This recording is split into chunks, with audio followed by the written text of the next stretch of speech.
So what do we do to win?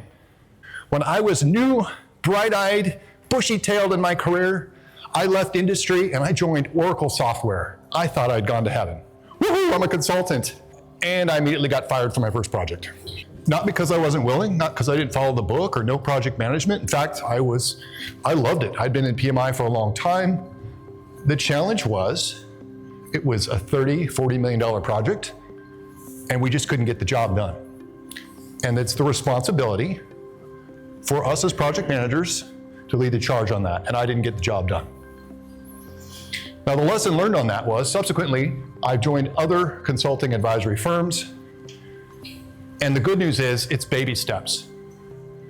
We're going to talk today about implementing the concept of management consulting.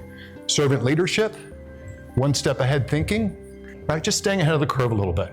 It's no longer enough for us to be good at what we do, but to just do a little bit, just a titch, one habit a day of exploring something new about where the industry is going, or adding value to our team, or possibly making something easier for our supervisors, our sponsors, and our stakeholders. Just itty-bitty little things.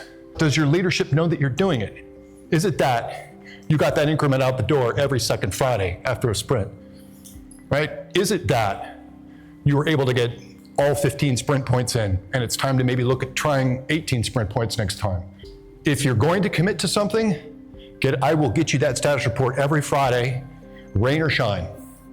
Believe it or not, that human side of what we do is the one thing AI can't do, and that's how you win.